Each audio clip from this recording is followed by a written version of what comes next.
Guys, on today's episode of the Driven for Growth podcast, I'm sitting down with our strategic growth advisor for our stone and flooring divisions, Jason Laski. Now, Jason has an extensive background in both the stone industry and on the flooring side. For this specific episode, we're digging into the countertop side of things and specifically highlighting what are the three main areas in a shop that cause them to leak profits, to have them leave money on the table. And we also dig into a little bit about the shop optimization sprint, which is a program that we've created in partnership with Jason and Alex Borez to really help shops to eliminate bottlenecks, to improve efficiency and profitability. Now, Jason has an extensive background in the stone industry. Most notably, he took a shop from one saw, one router, and just nine guys doing about 600 square feet a week, all the way to having 50 employees, three saws, three routers, one inline, and doing about $20 million in revenue per year. So Jason is a wealth of knowledge. And in this episode, we just scratched the surface.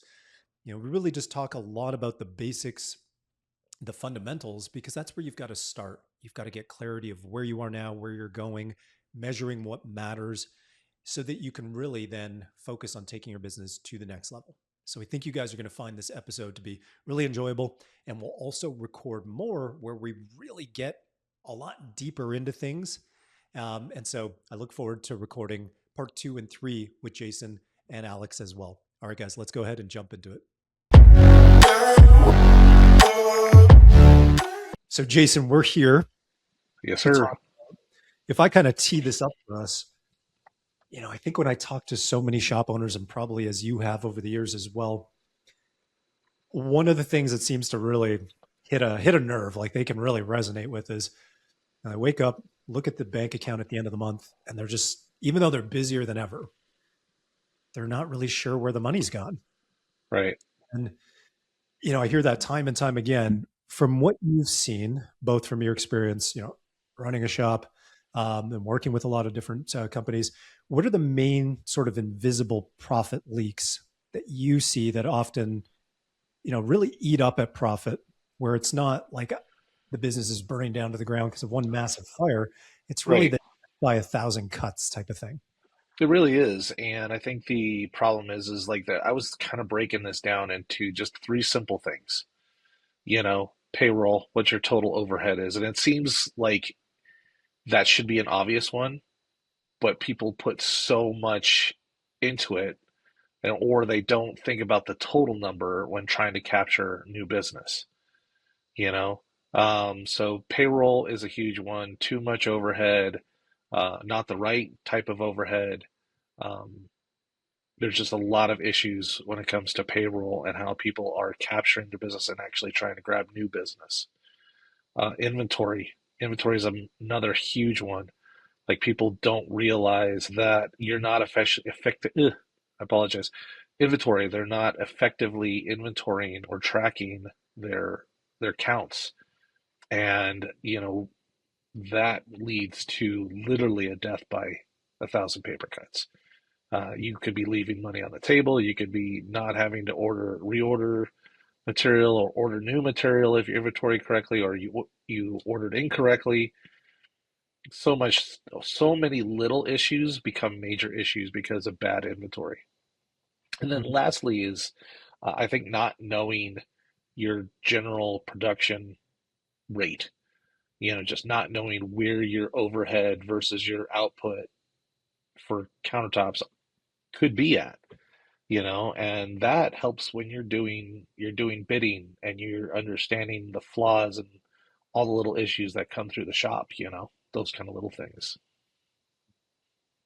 And if somebody's listening to this right now and they're like, yeah, yeah, yeah, of course, right? Yeah, yeah, But so we did talk about, and I do think some of them go overlooked. So they're kind of like the invisible things that where they're leaking profit. Um, and that's where we can jam on. We'll go down the rabbit hole of like why these things are overlooked, and we're kind of saying they're the hidden profit leaks or not the not so obvious things. But why would you say that these problems often don't get fixed? Because in some cases there definitely are some blind spots. The shops that we're working with, or that that you support or have worked for. There's the obvious things. There's the not so obvious things. There's the total blind spots where you didn't realize until it was maybe too late. But then let's start with the things that people are aware of. Why do those things often not get fixed and solved for? Oh boy. A lot of times I think, shop owners or business owners in general, or even the shop managers are so focused on getting out the product, that they're not paying attention to you know, the sawyer that's making $40 an hour, you know, or they're not paying attention to their inventory management that's not double checking if they have a slab of that specific color already in the yard. It's the little things that get passed because you're so focused on getting the job out the door that you don't think about, okay, like is this Sawyer worth that dollar amount? Is this fabricator worth that dollar amount? What are my actual options here? And then they just don't you don't really put into play when you're just scrambling to get the job out the door. So you're so busy trying to get the job out the door to keep your current customer happy so you can get your next customer happy that you just don't even realize that you're killing yourself internally because either somebody's grossly underpaid, somebody's grossly overpaid, you already have the inventory to do a slab job with just 100% profit versus ordering extra material that you don't even need. There's so many ways to hurt your business. For those that are listening to this that are in a challenging situation, or it'd be kind of like a chicken and the egg scenario, I think maybe we can talk about that for a minute. Those that are have the luxury of having some more bandwidth and a pretty consistent schedule, maybe can pull back a little more and go, okay, let me zoom out. Let me look at these things that Jason's talking about, so it can really improve the health of the shop.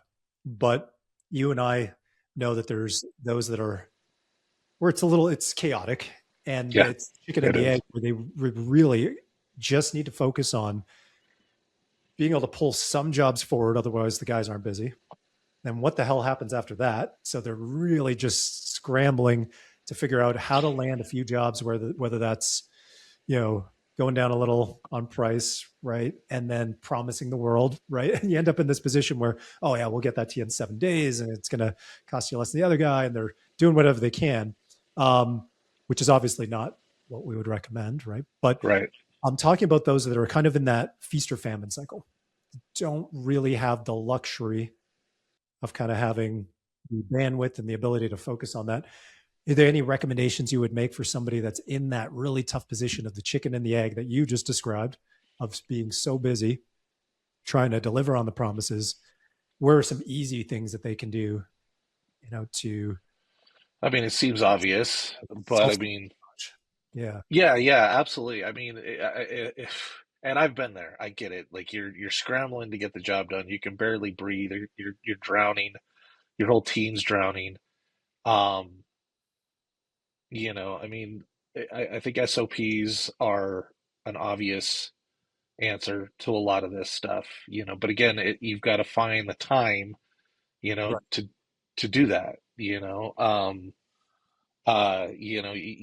got to take every waking moment to try to resolve these issues. And there is a valid argument that a step forward could be a huge step forward.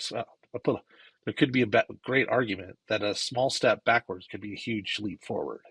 And so when you think about that, like is when you're taking a job, let's say you're taking a job at a 20% margin just to keep the shop going, you know, or less, God forbid, you know, is that actually worth your time?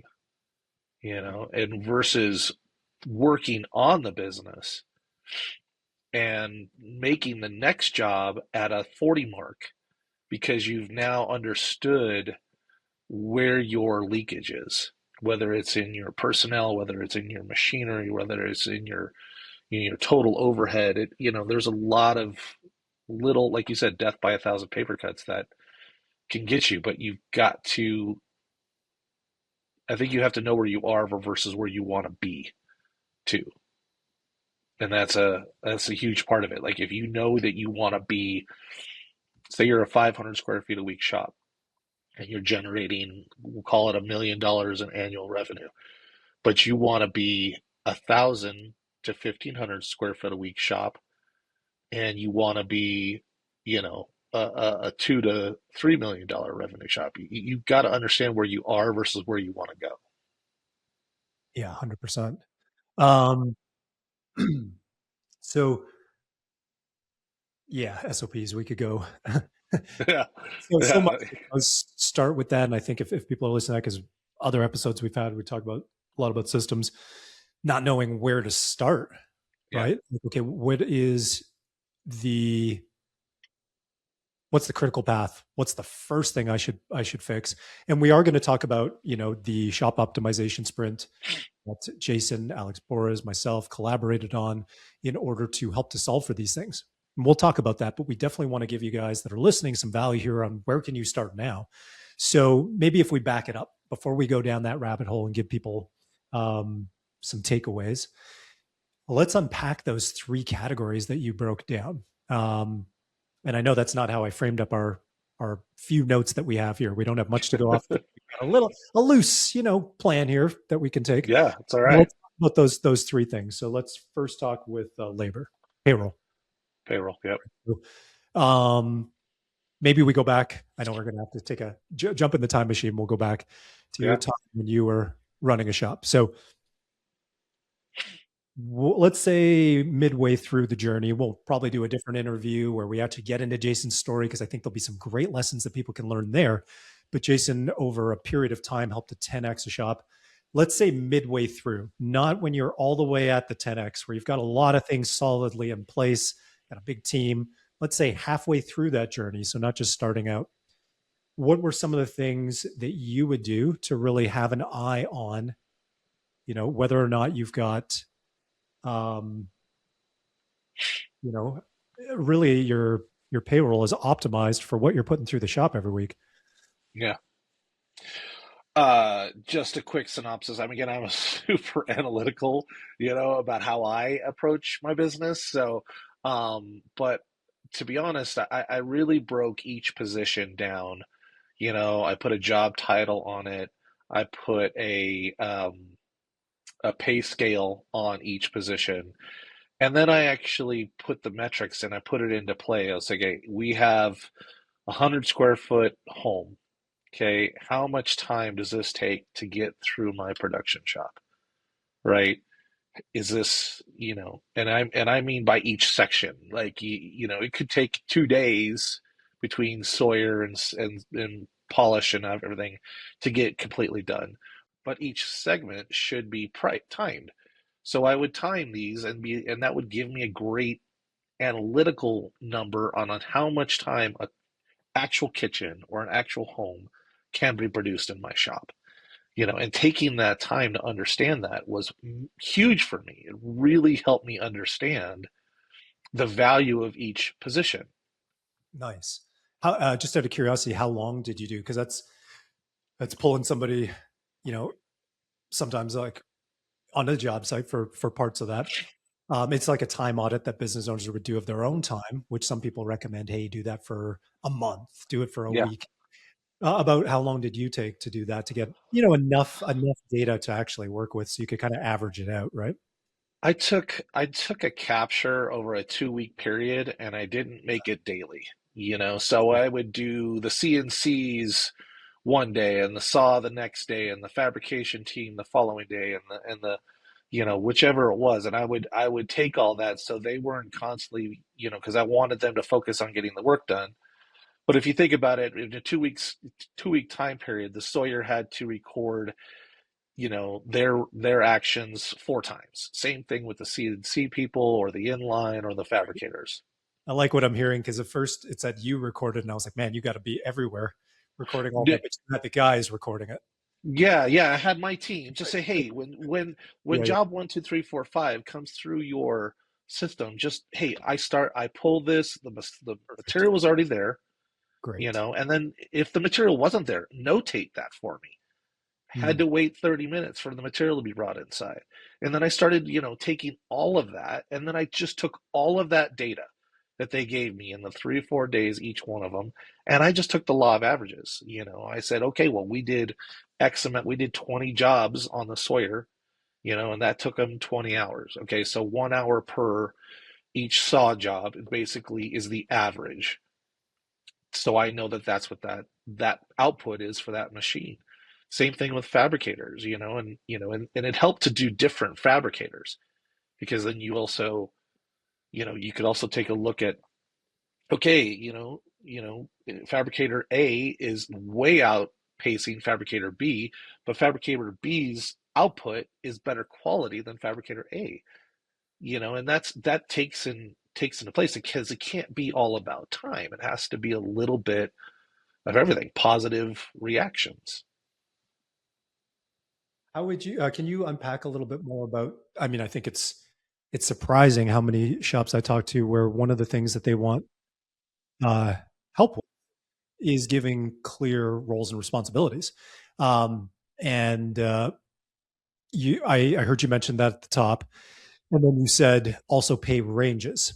And I'm just curious how this would tie into what you're talking about once you start to do the audit. We'll just call it, time audit for Yeah. production. Um, did that connect at all to the pay ranges that you're talking about? Would you actually go back looking at, hey, fabricator A is getting much better quality? Would you make any adjustments on the pay side of things? I would, yes, I absolutely would make adjustments if we had a quality fabricator, that if the pay range was, call it, at the time when I did this was considerably less, but let's say at the time it was between 20 to 25 was the pay range, right? And my number, and I would, and I know it's kind of weird, but I think it's important that you do have like your A fabricator, your A installer, and that's okay, because then that grade can help with their financial, success. And so say if he's at 22, he or she is at 22, and they can be at 25, or probably where they should be. One, it helps retain the employee, and you don't have to do that all at one lump sum. You say, hey, you've been doing great. I want to give you $1 raise. You've been with us for 6 months. I just really want to stay on top of that. But you don't have to jump them up to 25 immediately, but you know that you have that wiggle room to get to there. And obviously that is 25 nowadays is probably more like 35, to be honest. All right, cool. So that's a great takeaway for people to have here is just first you got to start with clarity. It sounds like, I mean, what we started with is where you are now with real hard numbers versus where you kind of think you are, where you want to go, and Right. what's going to be required to get there. And then having a lot of clarity in terms of how much time does something actually take, right? Who are my best performers? How much are people actually getting paid? Which at a certain size of shop, um, people start to actually lose track. Like, I don't remember when I did a performance review, or I never did one. I don't remember when we gave them raises. He's been with us for 5 years. I don't even know how much he makes now. Yeah. A lot of times. So, big, I guess if we were just to kind of group things together, one of the big things would be clarity on that side of things. On the with the experience that you either had in that last situation, um, or going forward, would you recommend that people really take the time to define like a more organized performance based pay system? I think it's good to, I loved performance-based system. You paid people what their actual value is in the current market, right? What I would try to do is I would try to incentivize my team by remake percentages. If the remake percentage was over 3%, we they didn't get a monthly bonus or a quarterly bonus, depending on what time of the, you know, timeline I was in my 10 years on that last shop. So, if that's where that was at, you didn't hit that. If you hit 2%, you got a bigger one. You hit 1%, you even got a bigger one, because then the shop's making money, the employees are making money. It's kind of a win-win across the board. But at the same time, yeah, I think, and I know a lot of people do this because early on we didn't have time to do this. We didn't have time to, you know, okay, your pay range is X. We were just kind of scrambling to take on bodies, and sometimes a warm body is not what you need, and I've learned that the hard way. My wife literally called me the executioner early on in my, career because I was just chopping heads left and right. And I mean, I couldn't, you have to break a lot of eggs to make it an omelet. And that's what I had to do, unfortunately. And a lot of these shop owners and business owners and managers are like that. They understand that. You can't keep on people that are dead weight that aren't helping the business. Once you were doing the audit, like, and you had that was to grab the baseline, right?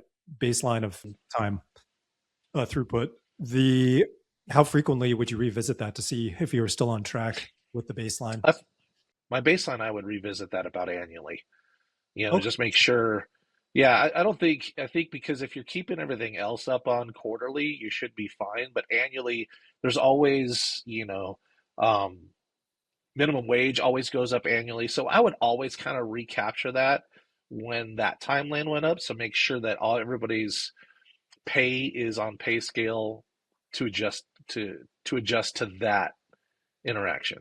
So I think once you get set up, but as far as, making sure your time's and tracked and stuff like that, early on, I think it's great to do it biannually. You do it, every 6 months for 2 years, you'll know your shop. And then revisit that once a year.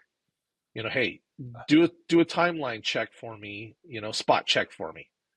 And especially now the way equipment's going, everything's digital now. Like when I started doing it, we didn't have a lot of those things already built into the computers and into the CNCs. So now that stuff is almost built into all these things. Right. Yeah. Yeah. Totally. Totally. You guys were with like stopwatch. It's like a Yeah, exactly. yeah. Now, what's the balance between like that again, so the chicken and the egg, right? And just like drowning. So I was talking a little bit about the struggle where you don't have enough coming in, but if we're talking about like you're drowning, which is where a lot of people are, but you don't want to immediately increase overhead. Yeah. So you want to keep things pretty lean. We do find, and I'm just curious what I know we're totally freestyling here, so I'm just peppering Jason with questions that he was just no prep for. That's how most of our shows go. That's all right though. I Is, like it. that balance between needing to get consistency of production before adding more overhead, but then trying to balance how much overtime you're paying and to get things out the door on time at the quality you want. And with what Jason's really talking about is often we overlook just what our overhead is when it comes to payroll.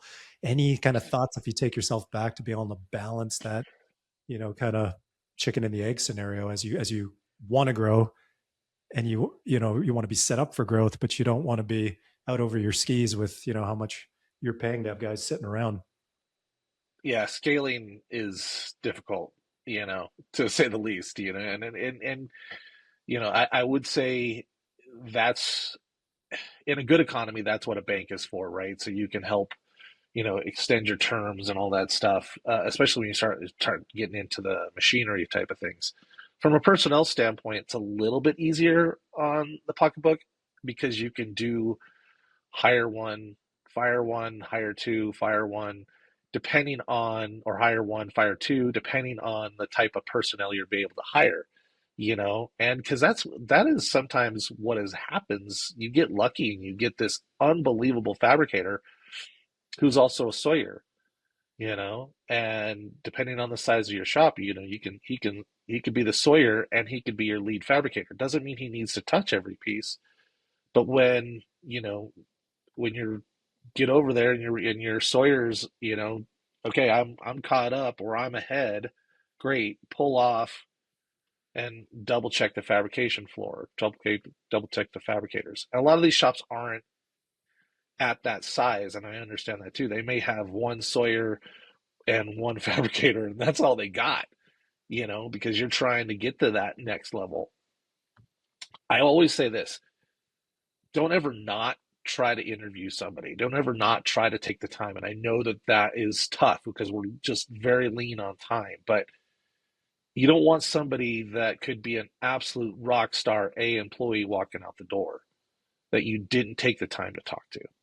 Use your resources with your own people. A lot. I mean, we got so many great hires from some of my best employees were all referrals.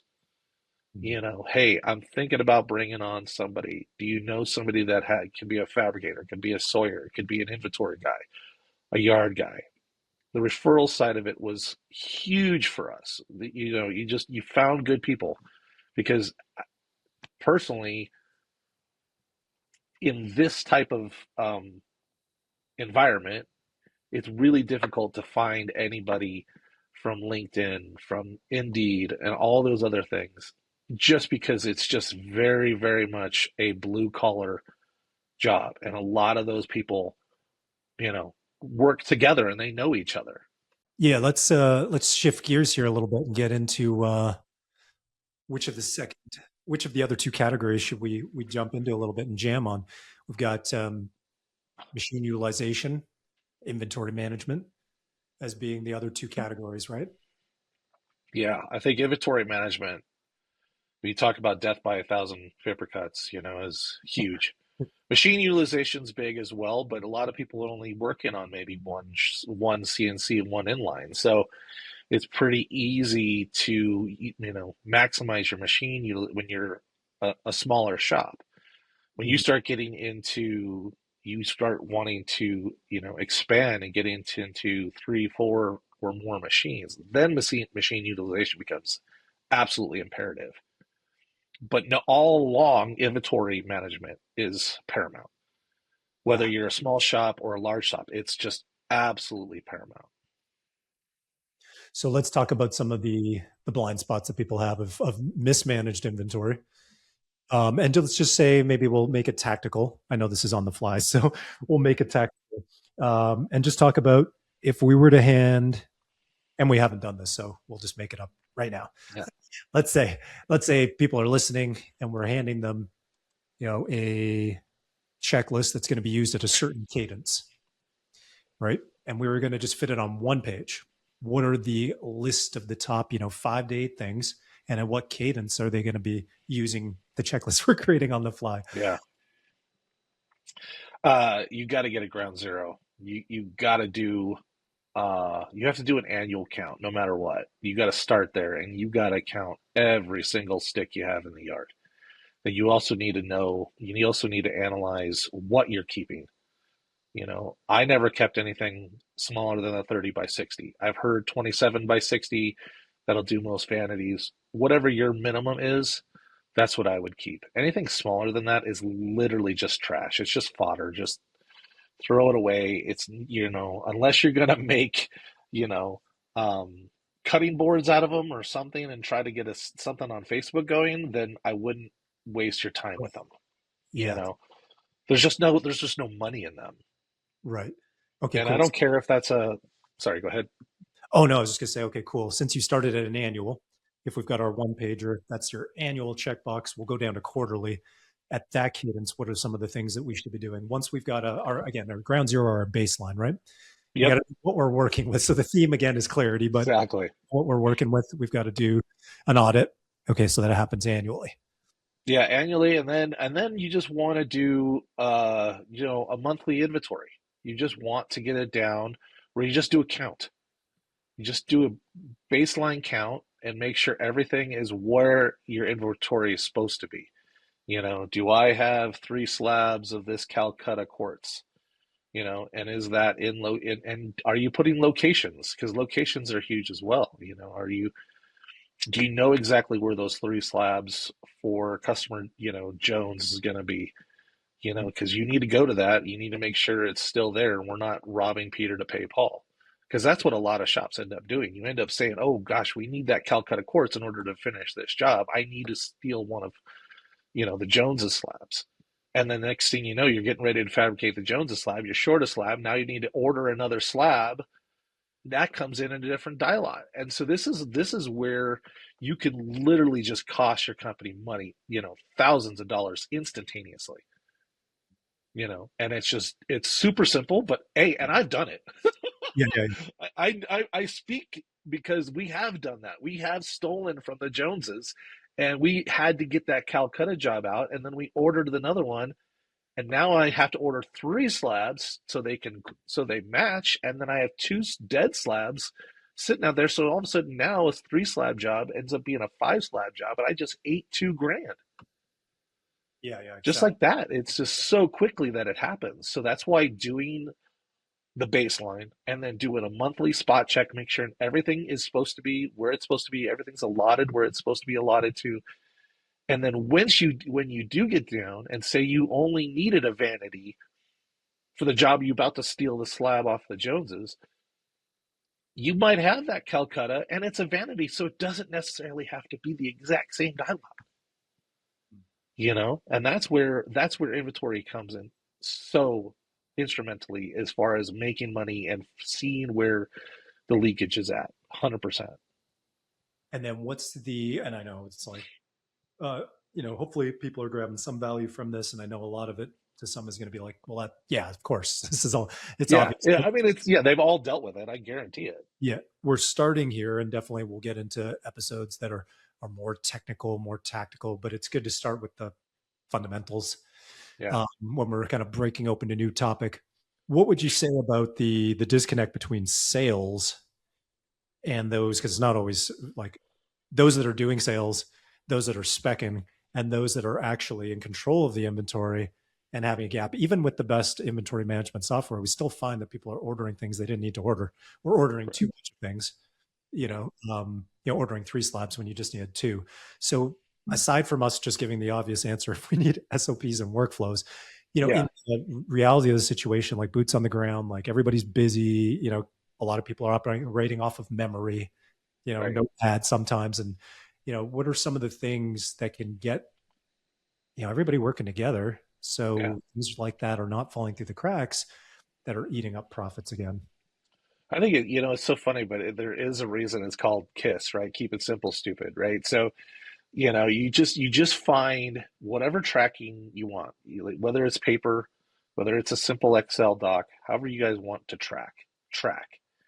And then one point of contact, one person, whether it's sales, you really don't want it to be sales. You want somebody on your slab team specifically to be the only person ordering material. And I know that seems obvious, but I've Yeah, gone to shops where, the salespeople can order and the owners can order and the managers can order. And I'm like, whoa, yeah. guys, one point of contact because one, that person gets to build a relationship, Mm, which is huge. You don't realize, but these slab companies, they want to help. They want to help take care of the customer too.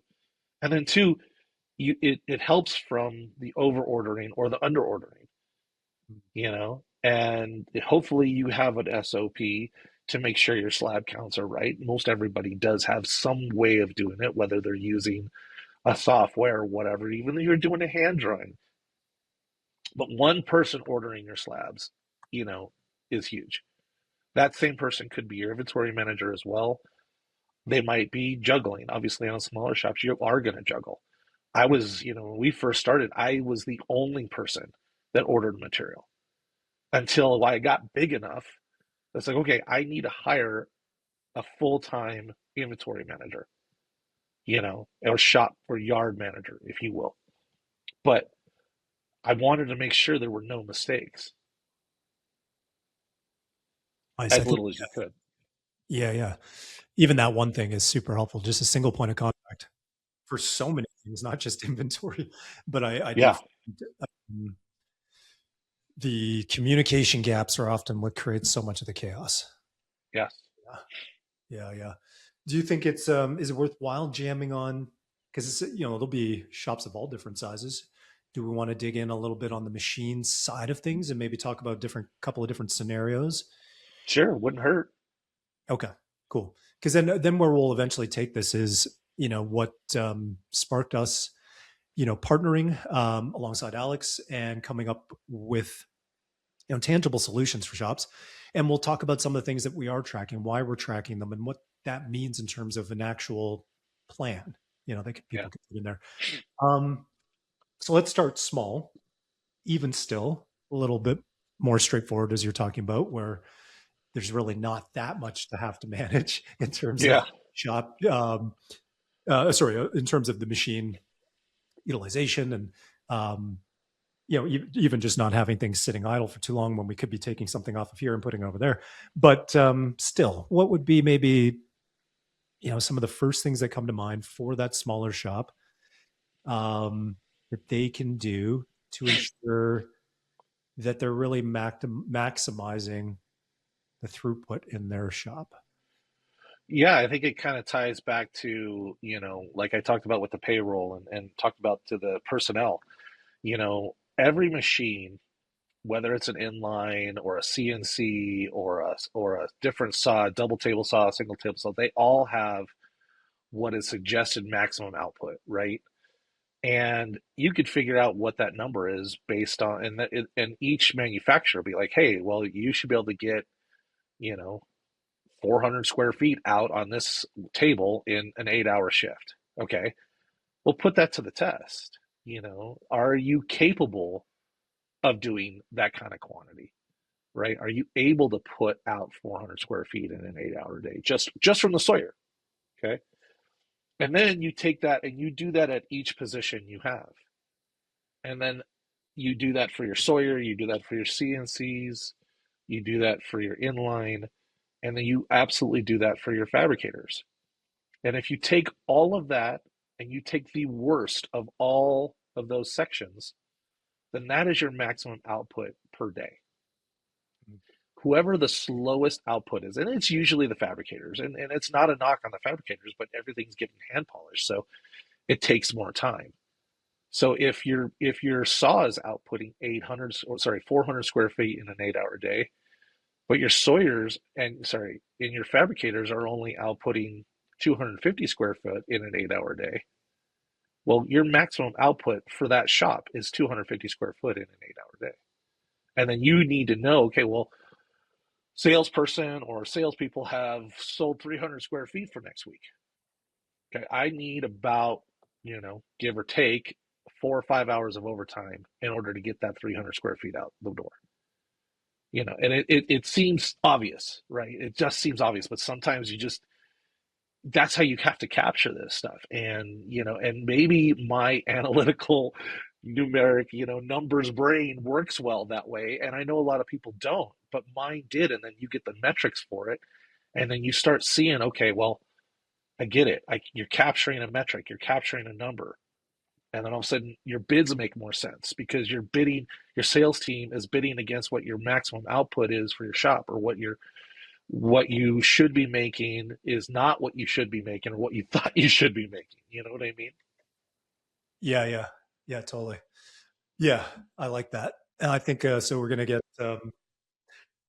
like some of the clarity for people here in terms of like what you can really take away and is really getting a handle and measuring what matters. Now, you don't have to have like, 20 tabs in a spreadsheet where you're accounting for every little thing, but getting a solid sense of what are the key performance indicators that you should be measuring. Um, what are the metrics that really matter and which ones don't, or not that they don't matter at all, but at this stage of business, not what you need to really prioritize and focus on. So if we take that up then so that there's some value, let's take it up then because you're talking pretty small shop that you're just describing there. Let's fast forward to the other side of 10xing the shop. So you're dealing with a lot more volume, Yeah, which by nature then you're dealing with a lot more complexity. yeah, That comes a lot more challenges. But maybe we'll break it up into three segments. So we've got that shop that you just described. I think that's super valuable and super helpful. And then if we go to the middle size and then all the way to that upper end threshold, what are some of the good habits that small shop would be building on as they expand, or those that are coming in listening to this going, okay, I've already been there, done that, I'm here now. What are some of the other things they would start to look at? yeah. So I mean, doing those numbers, doing your analyzation of your output and your throughput quarterly, biannually, annually, after you start really understanding, spot checking as you keep growing, is if you really want to scale and you want to go from 10x to another 10x or whatever, although it's more like 10x 2x, right? um, but if you really want to scale, and say you start off as a simple shop, you have one CNC and one saw. That's what I had, right? Those early steps of analyzing each position, analyzing each person, analyzing each machine will help lead to the other segments, right? And understanding, like, okay, so now I'm going to add a saw.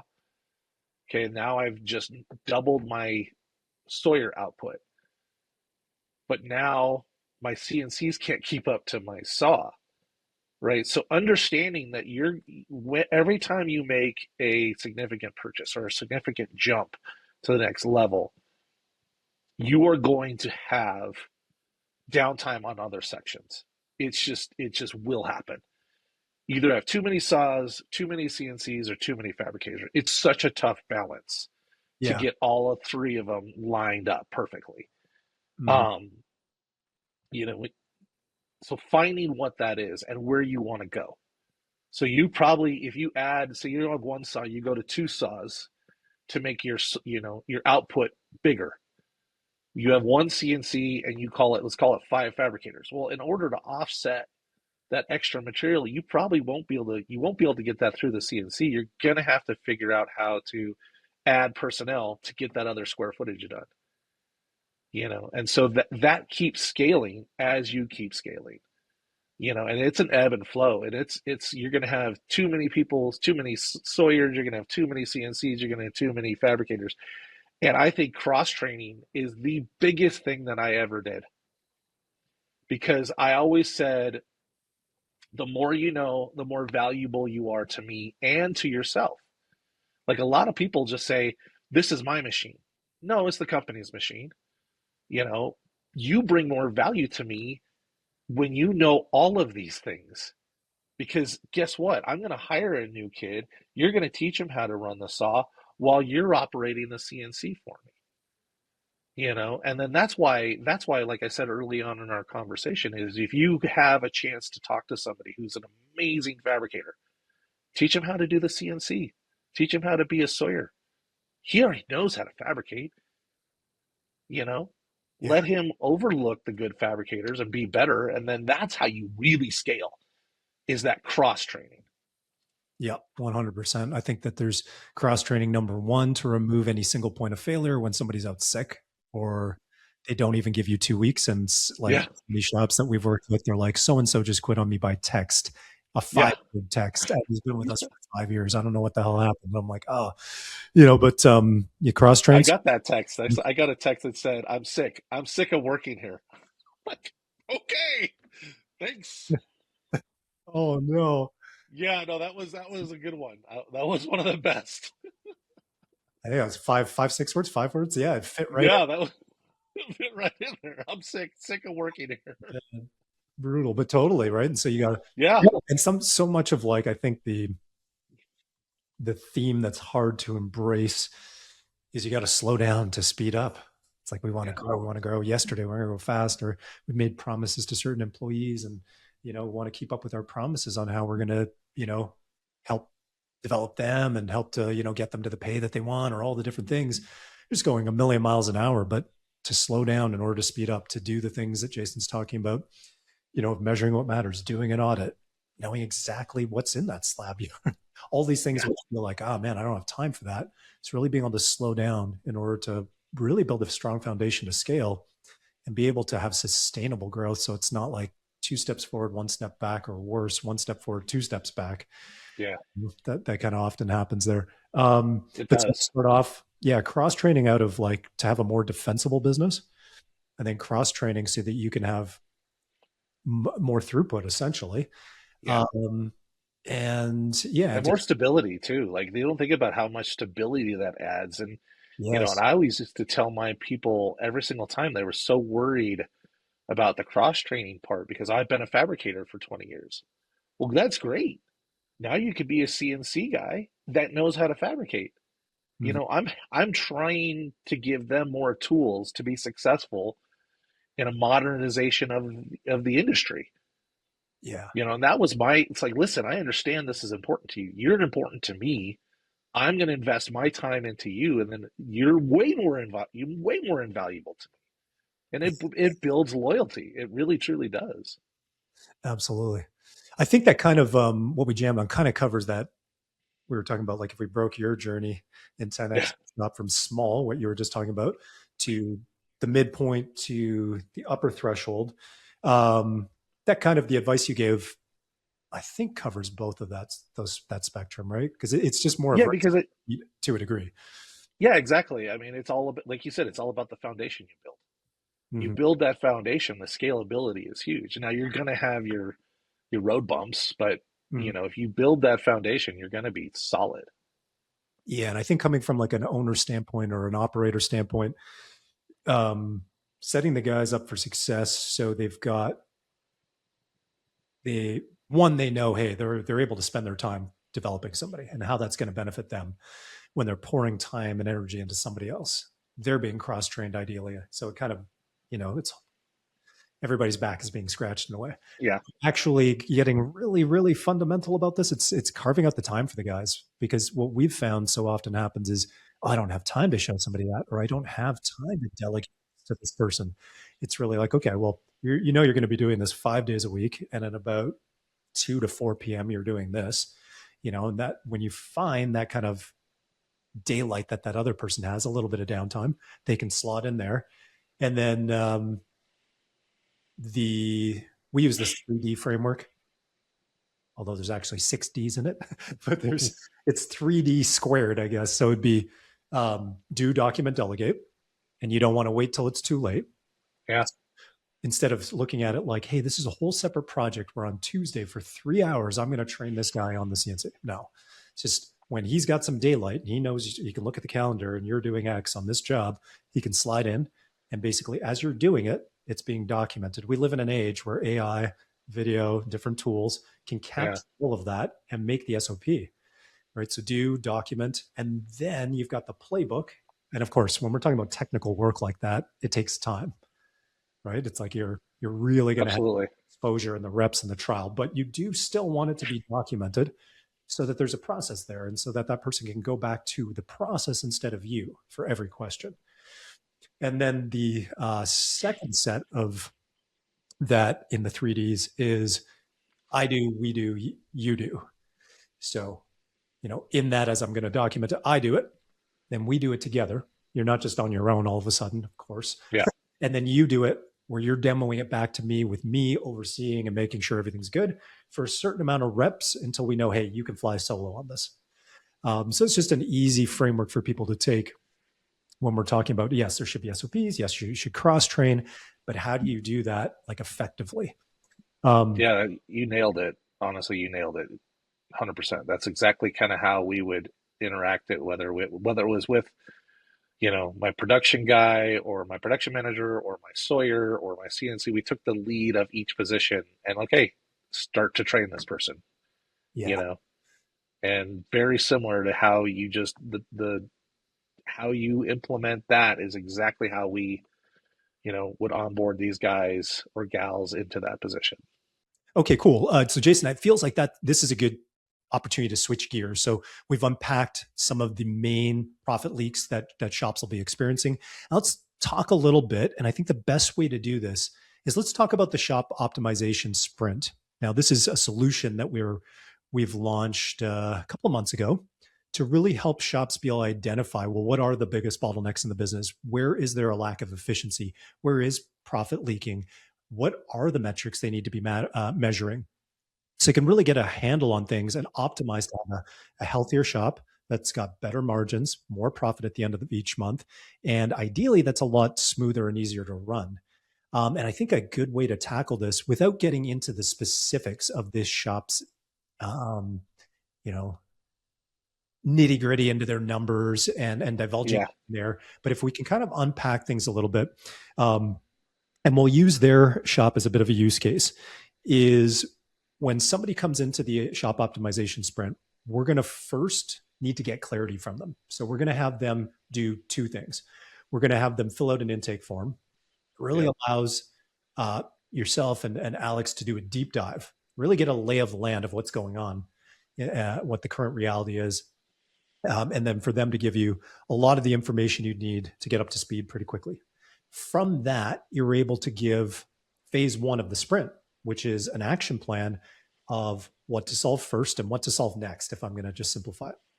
Yes. And then in phase two, or in the background, they've actually been filling out another form to give their core metrics on a weekly basis. And ideally, we're getting 4 weeks at minimum of data. So we've got a large enough data set to really make informed decisions and help to guide them. So maybe if we can highlight a few of the areas in the intake form for this specific shop, what we learned when they, completed that, and super high level again, without getting into too Yeah. many specifics. What's the action plan that we gave them? Yeah. So I think, with the intake form is great because it really helps us kind of like gauge the baseline of what your shop is built, like what's your overhead, how many people do you have, like everything. Like, are you using inventory systems? Are you not? And then we just on in phase one specifically, we look at it from a critical assessment timeline, right? You have basically three categories. You have a critical assessment, something to be wary of, and then things that can need to be worked on but can slide under the radar for now, right? So we focus on those big problems. And what that intake form tells us is like, okay, is this shop having an inventory problem? Are you having a payroll issue? Do you have machine maintenance and SOP issues? Whatever that is, then we're going to dive into that. We're going to categorize it and kind of give that back as a reply. It's like, hey, based on my experience, this is what, and Alex's experience, this is what we see that are issues for the shop that you're working on currently. And then we talk about, okay, this is your priority levels. You're going to kind of you're going to focus on this, and this is why this is important, and this person is going to help manage this for you, whether it's the owner or whether it's the shop manager or whether it's a shop foreman, whatever your position is. And you told us all this information on the intake form, right?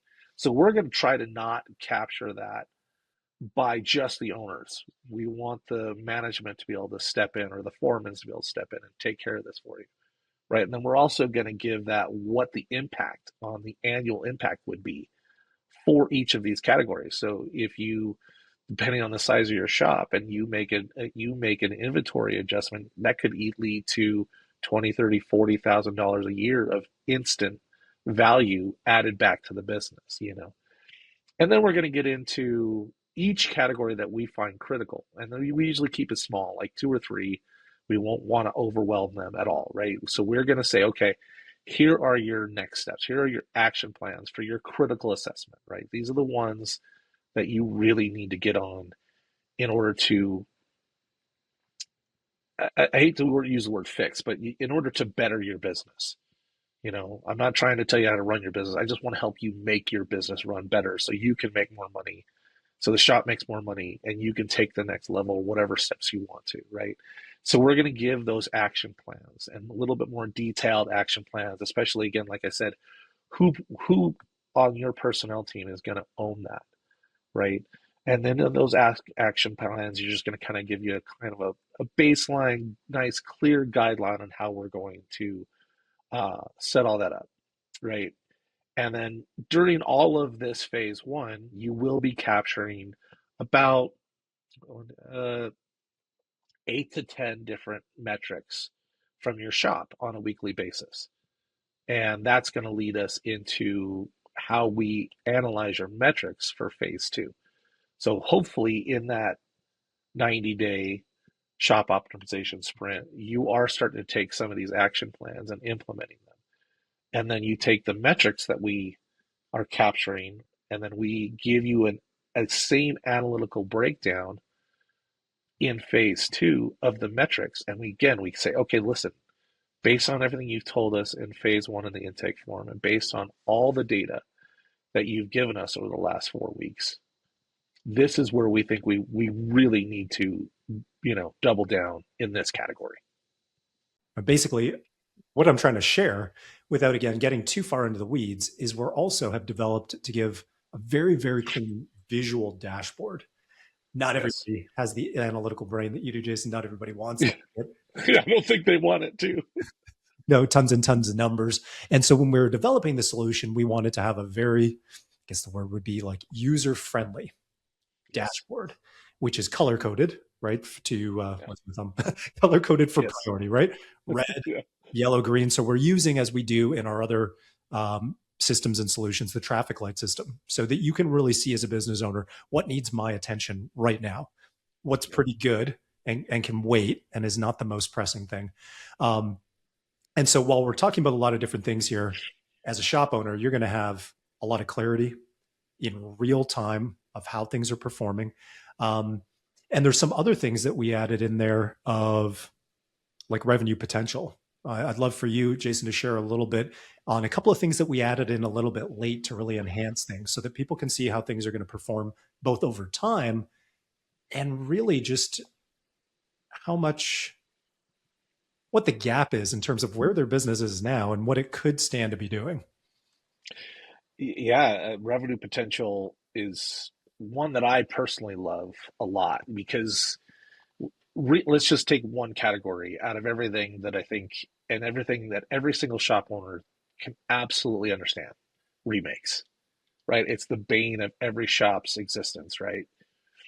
And so, what my analytics has always tried to capture is how much revenue are we losing, not just by the remake total, right? How much annual revenue are we losing based on how much time are we taking to make all these remakes? I mean, because time is money. You're not just losing money on the machine time on the material. You're losing money on machine time. You're losing money on downtime producing a remake, not producing new material, right? So we want to look at all that stuff, and then so let's say, and that number is going to vary. One week your potential revenue loss from remakes could be, call it, six figures, and then the next week you have an amazing low remake percentage, and then that drops that your potential annual your remake to, call it, 75K. So that's going to vary, but that knowing what that impact is on your business, and then we have that for inventory as well. We have that for your KPI, your personal employee productivity. So we try to capture all of those. So when you're saying what your actual output could be, right, and then you're seeing, oh wow, I'm only doing $2 million in revenue right now, and you're saying based on these analytics, I could be doing 2.5, I could be doing 2.7, whatever that number is. This is just potential that you're leaving on the table.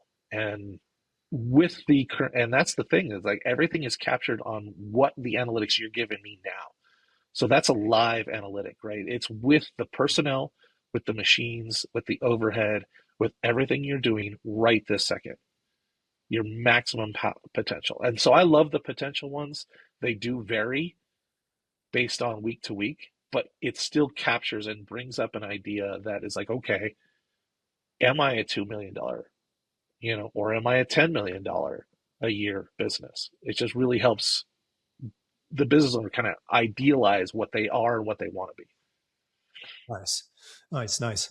And I think the way that we've designed, well, now we're actually rebuilding our 90-day growth engine. That's happening right now. And it's, the number one priority is to build it so that we maximize speed to result. And Yeah, on the flip side of that coin, with the least amount of work possible for the shop owner or their team when they're working with us. In 2.0, we didn't quite nail it. And AI wasn't where it is now when we yeah, first built this program. Then I'm not talking about the shop optimization sprint. When we first built the 90-day growth engine program, AI existed, of course, in many forms, but ChatGPT wasn't a thing. If that kind of gives, you know, and so, the way we built it, it took a lot of work for people to go through our program and get results. We're in the process now of revamping it so that in under an hour a week, you're going to get the result, of yeah. both going through the academy side of things, working with us, and then actually installing it in your business. We're trying to optimize for sub 1 hour per week to get the result. And I think we've done a pretty solid job on the shop optimization sprint side of things, where for them to kind of download into us all the information that we need in order to give them a game plan. 30 minutes, to really fill Yeah. out that form and really not leave too many details on the table. And then the intake form, with, the core metrics form, where they're just completing, and entering in the metrics on a weekly basis. The first time, because some people were like, okay, I had to like make sure I knew where that number was. Once they had Right. it, that's a 15-minute process per week. And now the actual game plans that we're giving people from what to do with the information they've provided us, you know, I'd say as well, when you've got, ideally, you're giving other people ownership of the outcomes. You're not the owner trying to say, hey, I'm going to fix all of these things by myself or improve all of these things by myself. That ideally should be able to make a lot of these changes that we're talking about in under an hour a week, Yes. you know? And so if we're talking about Yes. that in terms of being able to have an outsized return on an hour working on the business in a very intentional, meaningful way, I think that should be accessible to a lot of people. 100%. I know we've covered a lot of ground here, and it could sound overwhelming. Like, A, where do I start? B, it sounds like it's going to take a lot of time. And so those are the things that we've really tried to prioritize, when bringing this solution to the industry. So, but I'd say for anybody listening, if they're curious about what we've been talking about and they're like, hey, is this the right fit for me? You guys can reach out to us at team@drivenforgrowth.co, not .com, .co. Reach out to us and just, make the subject line SOS and then tell us what you need help with. And we'll reach out and see if we can help you guys. I love it. Awesome. Well, I appreciate you jumping on, Jason. That was awesome. Thank you so much, man. Thanks, Justin. Appreciate your time.